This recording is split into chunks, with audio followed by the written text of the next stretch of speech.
In today's session, Bojan Magusic and Shay Amar will be demystifying Microsoft Defender for containers. And without further ado, I'll turn it over to Bojan and Shay. The floor is yours.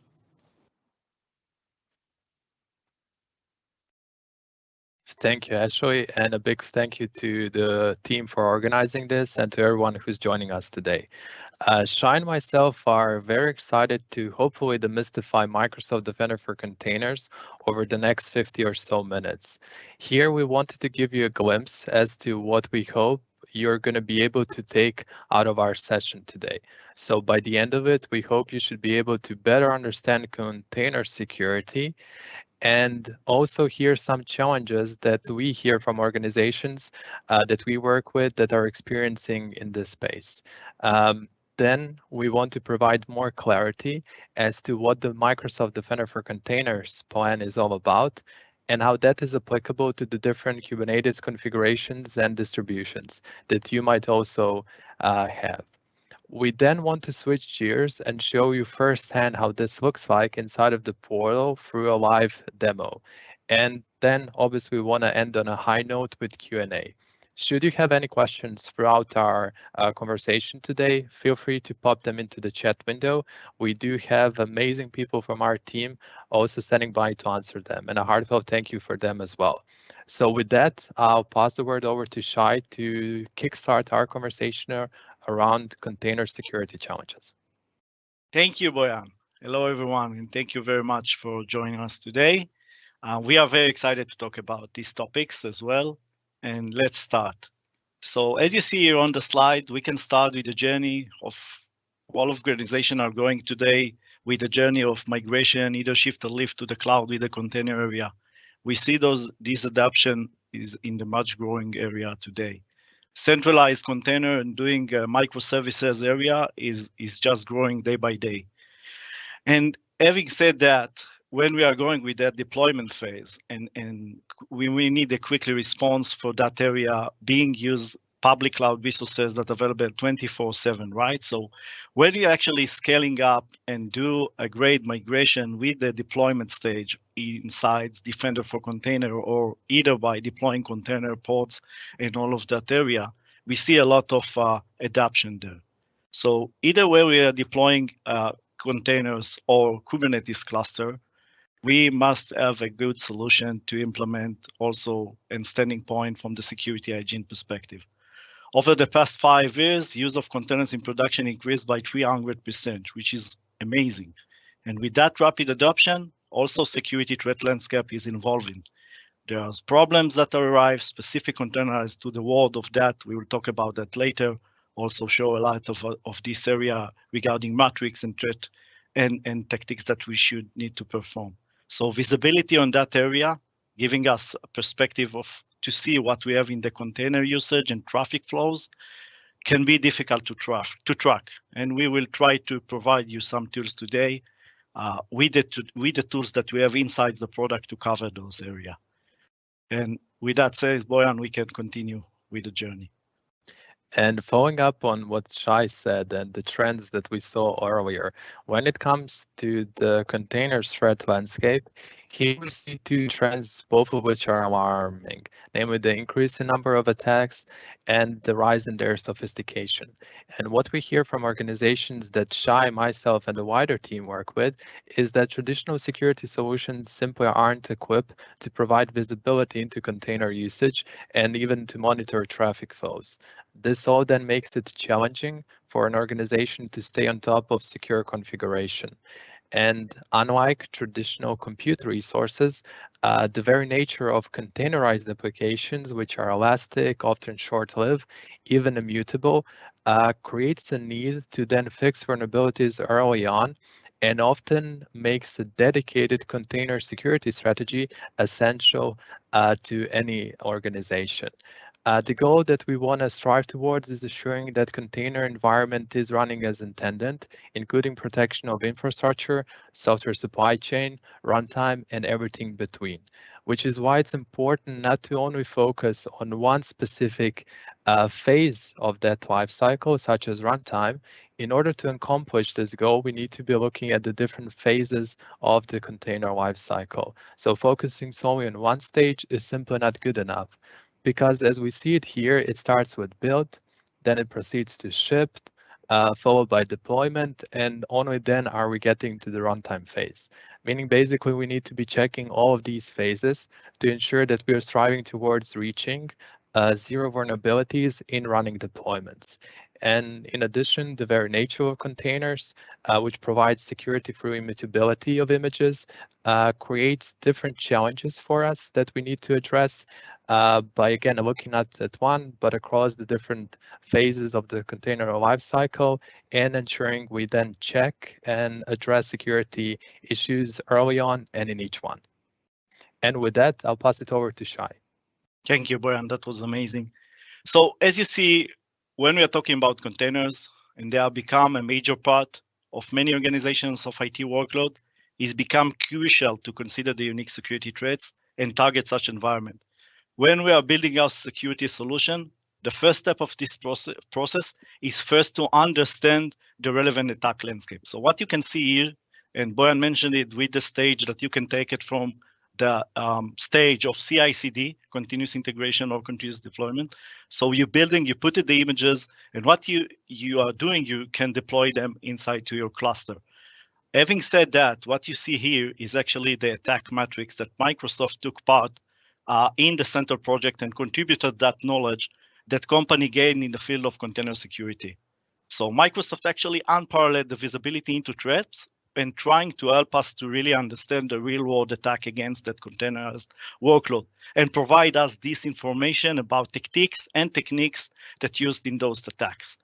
You can see it from the left side with the initial access stage to the right. So it's just give us the point of understanding how we can see the threat landscape and in which area we should investigate and do and improve our security hygienes. So again, if we are talking about expanding that threat detection behind of just Kubernetes management layer, Microsoft Defender for Containers now offer us a host level threat detection with over 60 new Kubernetes aware analytics. Artificial intelligence, anomaly detections, they are part of the story. But in the end, we also need to stick to that matrix, because when we are trying to do our investigation from the security hygiene and how to improve that, this matrix should tell us where we should invest. So if you are not familiar with Mitre attack framework, this organization will actually collect through a community effort a variety of techniques. And we will also demonstrate later when we show you and demonstrate the alerts, the correlation between to that Mitre. With that said, Bojan, we can continue to the next part, please. Thank you, Shay. And this is very important because, as you noticed, it's a very, very wide attack surface to cover. And we want to also make it real for you. So we're also going to share a real world example of an attack that unfolded. But before we do that, we also want to very, very briefly share with you and touch base on a core understanding of how Kubernetes works, giving us all that foundational grounding around some of the concepts and the terminology which we're going to be using going forward. And this slide aims to highlight that essentially as part of the Kubernetes clusters, there are different components. For the purposes of our presentation and conversation, which we're having with all of you today, we'll focus on two main ones, the control plane and the worker nodes. The control plane is where you see here the API server sitting in, and the worker nodes, sometimes referred to as host level, are where pods and containers are deployed. And this matters because when we think of protecting Kubernetes clusters, we need to be looking at providing dedicated security analytics, both at the control plane as well as on the worker node level. And now that we have that foundational grounding on how Kubernetes works, I'll pass it over to Shay to walk us through a real world attack. Thank you, Bojan. Now that you explained us actually how Kubernetes work and which part we need to be aware of, let's talk about real-world wide attack range illustration, just to show and demonstrate us, give us a little bit explanation of that area. So what you see here is actually a real attack that has happened a while ago that we have published the Mitre, the one that we showed earlier. So each of the steps that will be correlated to Mitre, Bojan will share with us after this one. Here we see an attack that is related to Kubeflow crypto mining campaign that actually covered and detected by Microsoft Defender for Container. Crypto mining attack in containerized environment aren't new actually. In Microsoft Defender for Cloud, we regularly detect a wide range of mining activities that run inside the containers. Usually activities are running inside vulnerable containers most of the time, but they can be like such web application and also known vulnerabilities that are exploited. Recently, what we have detected is a new mining campaign that targets especially Kubernetes environment. And you can ask yourself, what is differs? What the attack is different from others? So what differs this attack specifically from other crypto mining attacks? It's in its scale. Within only 2 hours, a malicious container was deployed on tens of Kubernetes cluster.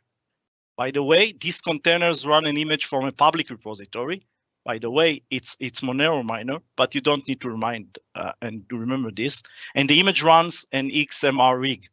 It's by the way a very popular open source Monero miner. Having said that, the same actor that deploy the crypto mining containers also enumerated the cluster resources. And then you ask yourself, okay, what we have there? So we have there the Kubernetes secrets.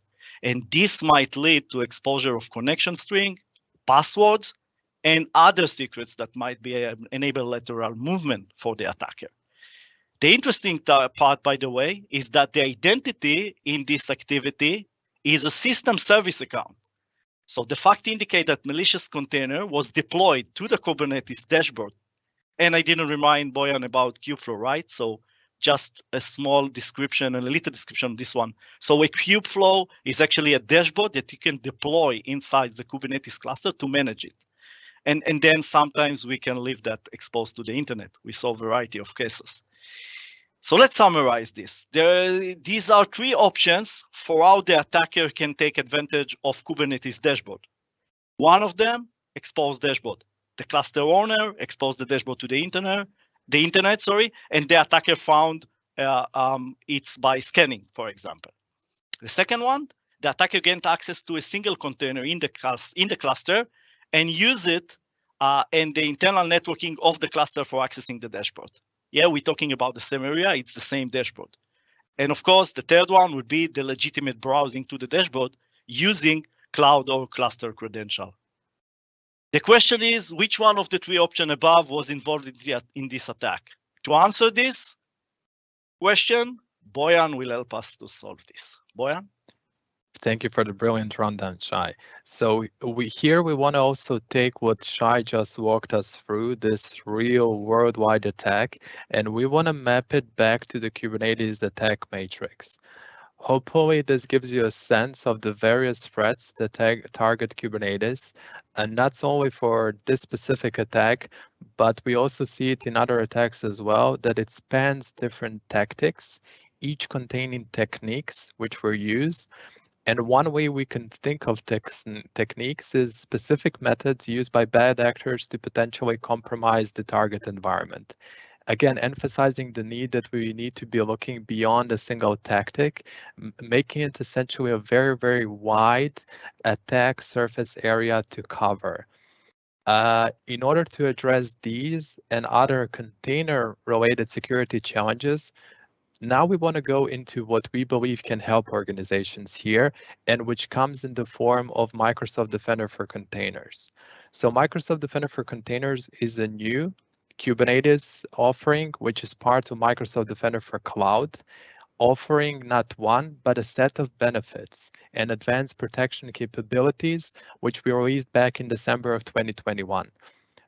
Essentially, we took capabilities from 2 offerings, which are now legacy, namely the Defender for Kubernetes and Defender for Container registry plans, and merge them into a single plan, hopefully simplifying the way we position the solution in the market. So instead of 2 plans, we have 1 plan, providing organizations with then a single Defender plane for container security across the software supply chain.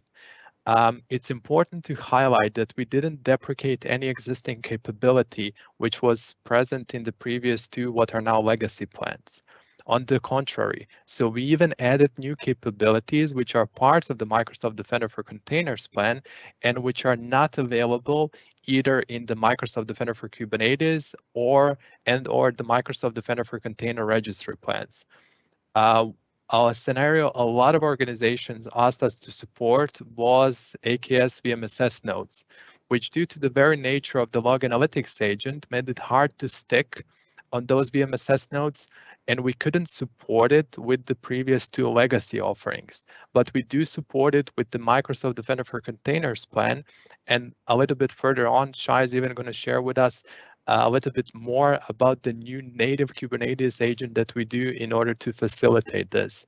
So very important to highlight that we essentially added more capabilities and didn't remove any existing capabilities.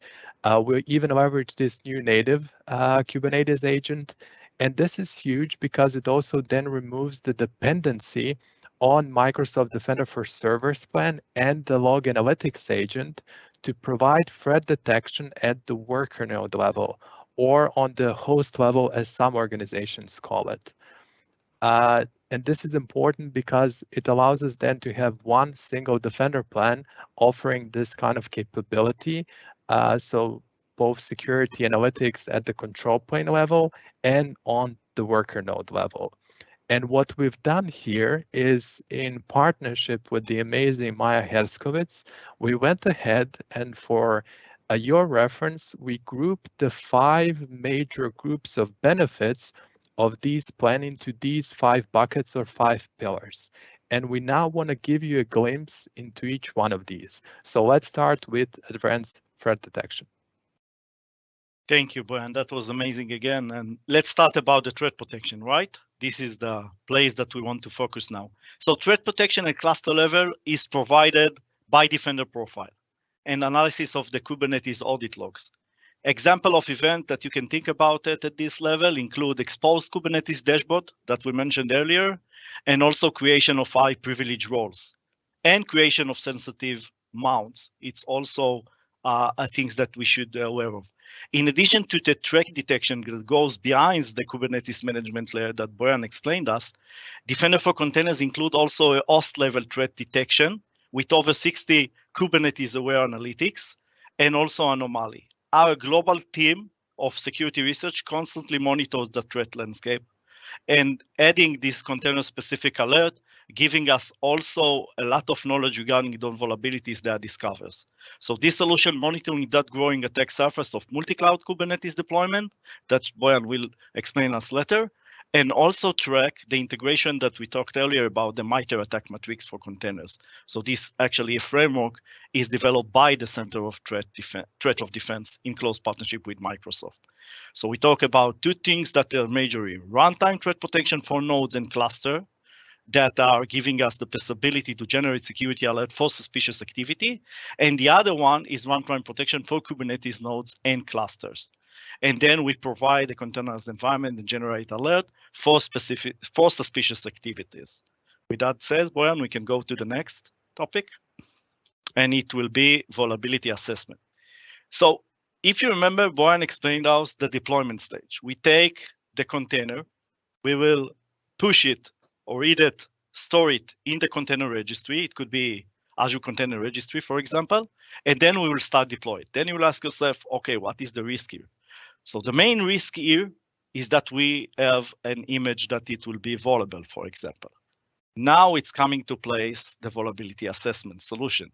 So if we can think about vulnerability assessment scanning, for example, we actually have tools that can give us the vulnerability assessment and management tools to scan those images inside those ACR registry and running, of course, in the Kubernetes service. So we can scan them and make sure that they are not vulnerable. And if they are, we should resolve this. By the way, if you remember the stage, it should be done before we are publish it to the production. So in the other end, we can quickly think about microservices and container deployed fast, right, at scale. But in the end, we should invest those time in those early stages. So we can do vulnerability scanning, and there will be a couple of options here on push. So on push, for example, whenever image is pushed into the registry, so the Defender for Container Registry actually automatically scan that image to trigger a scan of the image, push it to the repository. And of course, there could be also other options like recently pull. So we also scan that images, and we are having a threshold for that, and also for import. With that said, Bojan, we can go for the next one.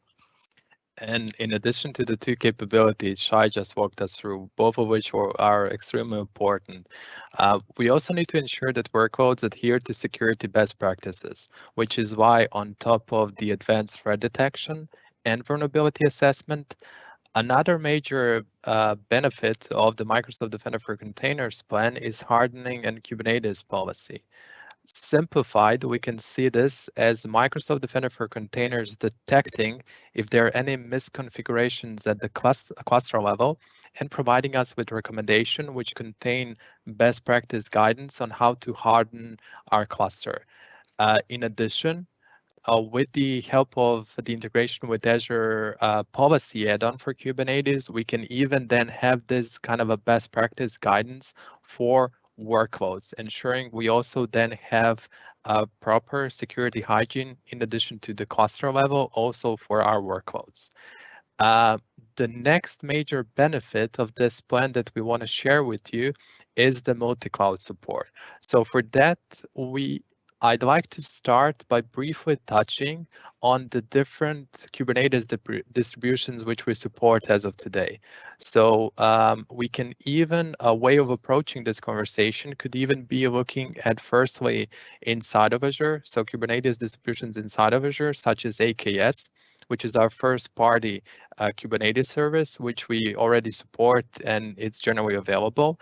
And then we can even look outside of Azure into different Kubernetes distributions, both managed and unmanaged. So as of today, we are excited about the recent even public preview of support for Google's GKE, in addition to the public preview, which we already had for Amazon's EKS. So these are two managed Kubernetes distributions that we support on Amazon and Google.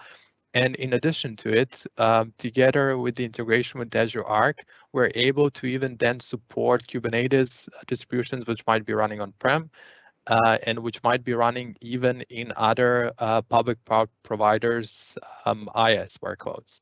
So I hope this gives you a sense of the variety of Kubernetes distributions which we cover, and we are going to be touching a little bit deeper into each one, giving you hopefully then a sense of the differences between them. But essentially, we want a single pane of glass for Kubernetes security, regardless of where those Kubernetes resources reside. Shortly, Shay is also going to talk to us about the Kubernetes native agent that we develop and that we leverage for this. But it's not solely that we support something inside of Azure.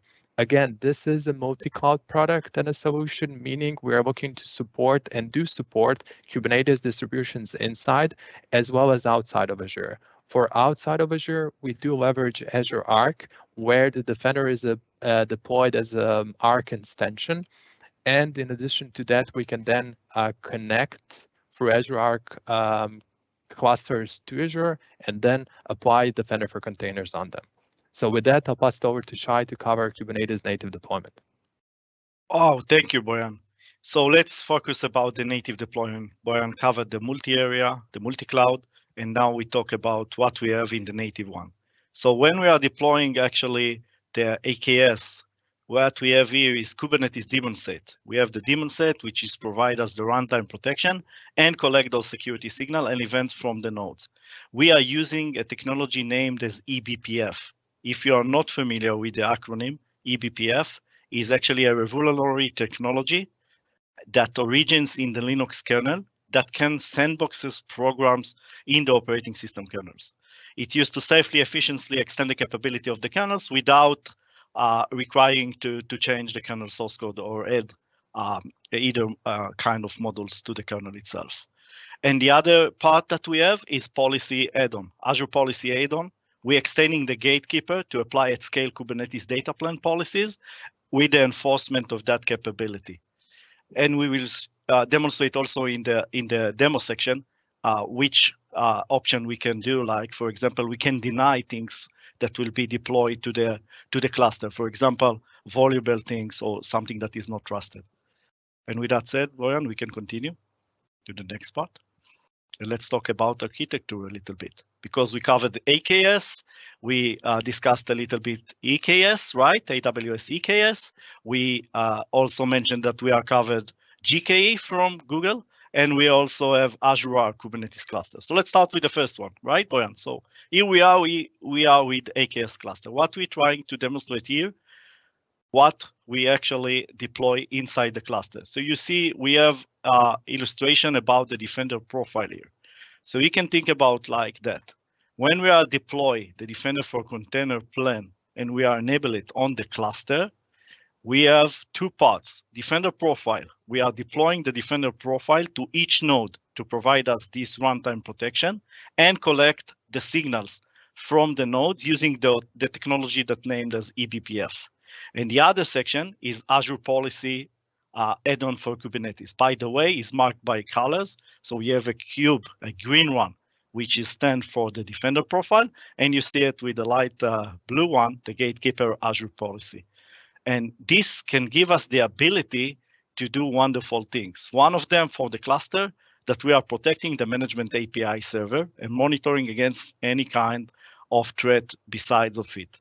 And you can configure to enforce best practices, even to mandate them for the workload. With that said, Bojan, we can go for the next one. Amazing, Shay, thank you. Now you might be asking yourselves, how does this then look like when we go outside of Azure? Again, there are different Kubernetes distributions which we support. And here we want to also touch on briefly on the Azure Arc enabled Kubernetes cluster. Now, when Shay was giving us a rundown of how this works in our first party Kubernetes service, he touched upon both the Defender profile, which is highlighted here as Defender extension, and both the Azure policy add-on. Now, when it comes to Azure Arc enabled Kubernetes clusters, in addition to these two components, we also need one more, and that's this Arc enabled Kubernetes. Essentially, we need the integration with Azure Arc to connect this specific Kubernetes cluster, which might be running on-prem, might be running on third public cloud providers IaaS, and then connect it to Azure. Once it's connected to Azure, we can then deploy both the Defender extension on it, as well as the Azure policy add-on. And just as a quick reminder, in order to realize the full value out of the Defender for Containers plan, we need both to be deployed. So both the Defender extension and both the Azure policy add-on for Kubernetes. Now with that, we do want to touch upon the two other Kubernetes distributions, namely for EKS clusters, which are very, very similar in the sense that we do leverage also Azure Arc to connect the EKS cluster to Azure. And then for the recommendations experience, we can then deploy the Defender extension as well as the Azure policy add-on for Kubernetes. In addition, as part of creating the new connector and the new experience for AWS, which we have, we can then even configure audit logs to be sent to Microsoft Defender for Cloud, and we can even then decide the retention period in days.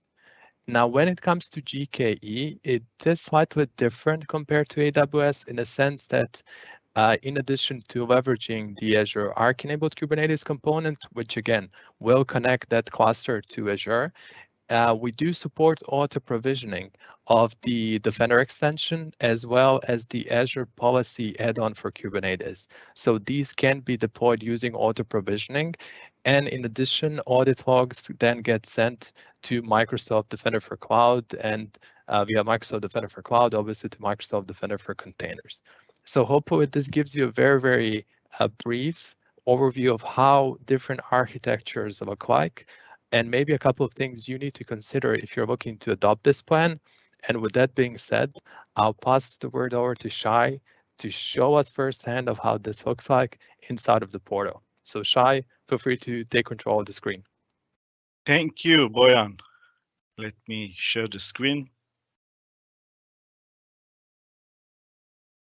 Please acknowledge when you can see it. Yeah, I can see it. Awesome. Wow, we discovered a lot of area. Let's see how it's look, right, Bojan, in the real world. So what you can see here, we are in the Defender for Cloud portal. I just jump to the, navigate to the section of environment settings. First of all, let's talk about enabling the plan. This is the first stage that you should take when you want to enable the plan. So what you can see here, the plan that we are talking is this one. So we have the Defender for container planes. What you see on my environment, we created this just today to make sure that you are be able to see. So we have one container registry, 2 Kubernetes core. The other section that Bojan mentioned is about auto provisioning. So you can also enable the auto provisioning that will be automatically deployed on each one of the new cluster or resource that you're going to bring to your environment. We cover them both. One of them is the AKS cluster, the native one that we mentioned, and also for Azure Arc enable. The differentiate that you can think about it is the extension that you need to be enable on that. So this is how we enable. Let's see what's happened behind the scene when we deploy a cluster. So what we have created today, let's jump to the inventory to avoid a little bit time. We can filter based on the resource for specific Kubernetes instance. So let me search for it. I remove everything here. Also, just to make sure that we are aligned only to Kubernetes. So what you see here, I have an AKS cluster. So this cluster, what I really want to show you is what's happening behind the scene. So first of all, let's see what we can get from the recommendation blade. Each one of those recommendations are coming through this plan when we enable it. So you see I have an healthy state and an unhealthy state, which seems to be in a good situation because we solve most of them, but one of them is an unhealthy. For example, if you look at that, Kubernetes API should be configured with a restricted address, should be resolved by me. And if I look for a specific recommendation to solve, it will be the easy part because I need to read, see which recommendation I need to perform, and probably I can run a fix for that. And it gives me the ability to solve that issue. And let's see what's happened inside the cluster. We mentioned a lot of area. One of them, if you remember, is the Defender profile. We also mentioned daemon set and also policy. So where is it? Let's see. Let's go to the cluster. If you look in the cluster, let's navigate to the workload of the cluster. What we can see here, and we are talking, by the way, on AKS native cluster, okay? Later we can show also an EKS. We have one, right, Bojan, on the AWS. So let's see. So what you can see here, I have a deployment. If you can look here, we have the deployment of Gatekeeper on my cluster. And then if I can switch, you can see that I have also a daemon set. And we mentioned this also in the architecture. So you see on the cluster, we are deploying those Kubernetes, on this Kubernetes cluster, those daemon sets. So it's actually part of this cluster. Whenever we scale it up or we just scale it down, no matter what happened, based on our balancing topology that we will assign, the thing will be secured because we are deploying the Defender profile to each one of the nodes in the cluster. Meaning by that if you can see from the pod perspective, oh, I didn't show, sorry, I'm in the pods tab now. So what you can see here down, that we are deploying to each one of the nodes, the Azure Defender actually pod. And you can see the amount of that based on my nodes in the cluster. I didn't scale it up yet because application currently don't have so much concurrent user, but in the end, it's just giving us the visibility of what we covered. Okay, this is the first part. Now let's take it to the other part. What's happen if something will happen, right? If alert will come, how we can handle this. So let's switch it back to another environment that we have. And let's go, just a second, let me switch it over. And then let's switch it to here. I'm just avoiding time to navigate. Now I am standing in the place of security alert. When you're asking yourself where I can look when something happened, this dashboard can tell us the story. What I've done earlier, I just filter out again the same method that I used in the inventory. I based the filter on Kubernetes. And what I want to show you here, Bojan mentioned multi-cloud. Now the story is coming to help us, because if I have, for example, a threat or some attack, what I can do now, if I have one coverage, I have a single pane of glass to show an attack on cross multi-cloud vendor, which is amazing, because if someone attacking me on multi-stages, I have the possibility to look in that and do that investigation. And you can figure out that I already filtered by Kubernetes service, our Kubernetes service, AWS EKS, and the last one is GKE from the Google. So what you can see here, that they have threats and alerts that is coming from variety of resources. One of them is related to AKS, the other is relevant to GCP, and we have even one for AWS EKS. Let's see how alerts look like, just to give us a sense how it's happened. So let's take a real one. When I say a real one, actually I'm filter out based on the Mitre. Sometimes you can ask yourself where to start, right? This is not the specific session to speak about it, but just giving you sense that I can filter also based on the Mitre attack, because if I want to prioritize and want to do research from a threat perspective, so we can go with that direction as well. So let's take another one. Let's take just a sample alert here and just see what's happened. So if I choose specific alert from the cluster and I choose one from the Kubernetes service or either from the GCP one, every kind of alert is related to the Mitre. Mitre detect and techniques that the attacker can leverage. For this example, I filter by privilege escalation. But if I go for the few full details of that alert, I have entities. Which entities are involved with that? And what can I do? So what I've done and what we have here, for example, is a container with a sensitive volume mount detected, which should be resolved. So if I go for the take action, for example, it's giving me the explanation, what should I do to take over? So one of them, for example, is asking me to have the extension of Azure policy. The other one is giving me the suggestion to add the extension of Azure Arc. But if it's possible to consider a specific folder that it will be necessary for that container. This is one example. Now, let's see, for example, cluster that is coming from the multi-cloud. We didn't explain how the connection has been done, right, Bojan? We talked that we have the connection, we have cluster that placed in AWS, but we didn't show how actually the connection is done. So let me just navigate back to the environment settings section and just show you how we do the connection.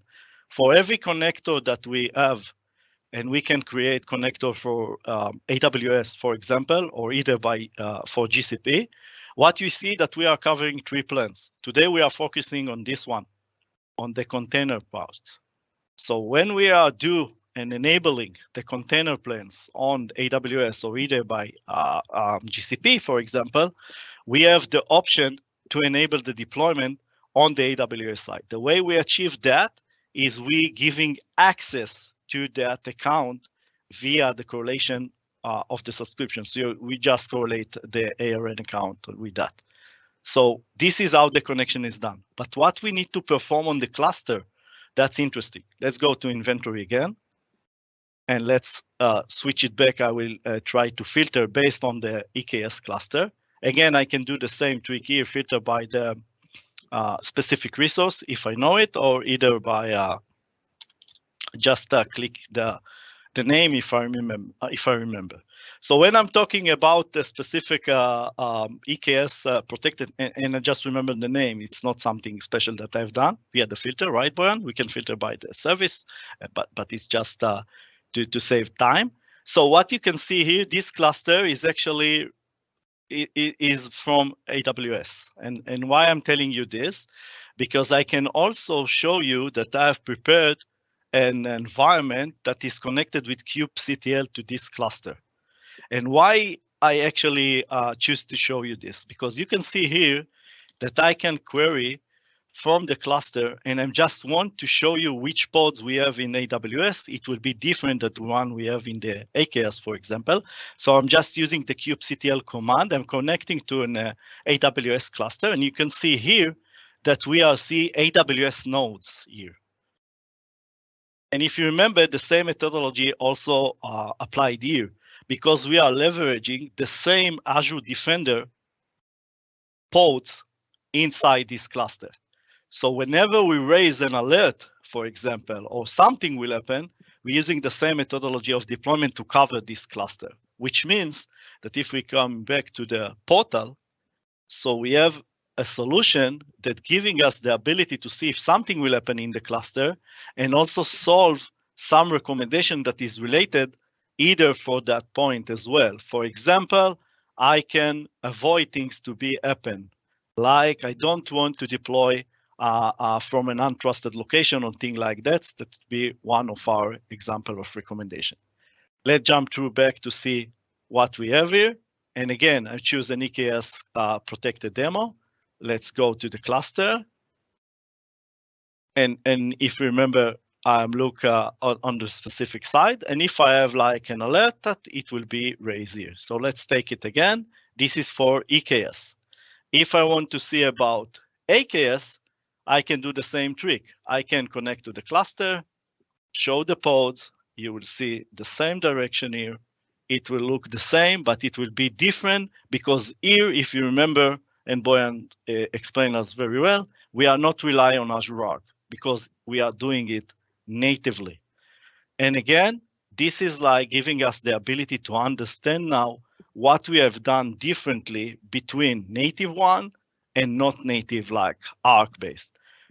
If you want to understand more about the onboarding phase, for example, you can also see inside the cluster the recommendation. By the way, we have a great icon. I can filter also from the environment.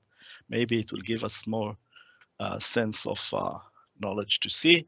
Let's focus only for the AWS one. So I can filter also based on the environment. And let's take the cluster because I think I raised alert, but let's verify it. Okay, so here are the whole cluster that I have on my environment, and let's take the EKS protected demo cluster from AWS. This is the one that we have shown here on this Windows terminal from the kubectl command. So, and now we can see two things that are interesting. One of them, but of course, Bojan done a great work, so he's done a great job and installed everything. So he also installed the Arc extension and also gives the specific run permission.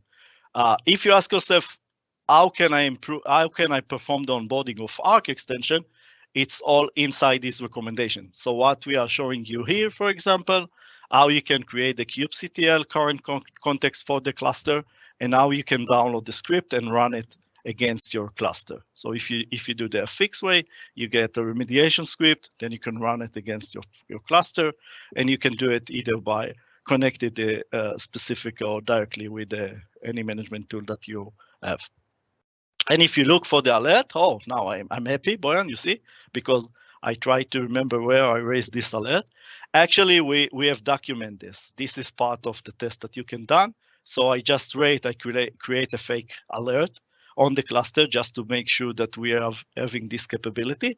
So you see it's also coming from today, right? So I've prepared and created a sample alert. So what you see here, I just raised this alert on the cluster, and you can see here a specific alert, and it's not a real threat, right?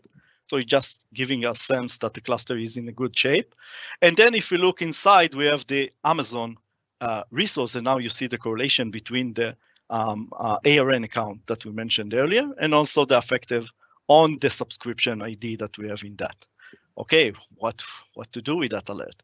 So we have taken action. If it was a real one, we can do things, get trigger automatically. We have wonderful solution to leverage automation workflow inside the product. You can build automation flow. If it's not relevant, you can suppress it or either configure an email notification, for example, on the top of that. When you want to take this further, of course, we can connect this connector to any kind of SIEM/SOC solution. So one blade, we show and explained about the struct, how it's look like behind the scene.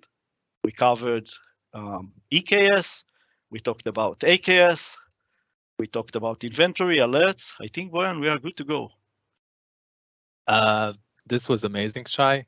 Great rundown. Hopefully this gives sense everyone to what we have to offer in this space, again, across, the different Kubernetes distributions, regardless if they're inside of Azure or outside of Azure. Before we kind of wrap up the demo section, there are actually two very, very quick comments that we'd like to also share with you. So when upgrading to the new Microsoft Defender for Containers plan from either of the two legacy plans, which we highly encourage because it even comes with more capabilities, I want to be mindful that auto provisioning will be enabled by default, meaning this new native Kubernetes agent will get deployed automatically. And that's by design because organizations that we work with have shared with us that they would appreciate this kind of a behavior. Now, a second comment that, and a lot of organizations actually asked for more clarity around this was, do they still then need the Microsoft Defender for Servers plan and the log analytics agent to get node level visibility or worker node visibility with this new Microsoft Defender for Containers plan? And the answer is no. They should be aware that with this new Defender for Containers plan and the new native Kubernetes agent, it's the new native agent's job to provide node level as well as cluster level visibility. So what organizations used previously Defender for Servers for now is provided with this new Microsoft Defender for Containers plan and with the agent. No need to stop the conversation here. We want to also encourage you to be part of continuing to be part of our public community as well as our technical community. And we also added here a link to technical guidance should you need it on how to get up to speed with everything that Shay and myself shared with you today. So with that, we now want to end on a high note with Q&A. So we want to hear from you, and we want to see what questions you have for us.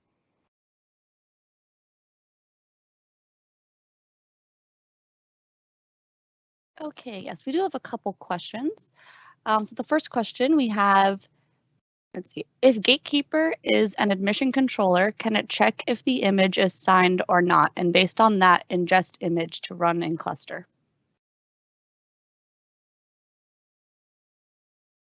Yeah, this is something we need to check inside because regarding signing, I'm not understand if it's related to an us signing, but everything that will come from an untrusted repo can mark and we can recognize it. Regarding signing, we need to verify if it's related to us or files. We can take it internally and answer this also. Okay. Yeah. Next question. I have an E5 license currently. Will Microsoft Defender for Containers be enabled by default, or do we need to pay for it? Yeah, okay, Bojan, you want to take it? We can both take it. So the way my brain understands it, if you buy E5, if it's referring to Microsoft 365 E5, so that would be more on the software as a service layer, and it would cover Microsoft 365. And it's a great point because what we are sharing and covering today is Microsoft Defender for Containers, which obviously covers Kubernetes distributions. So that would not be covered by the Microsoft 365 license, any of them.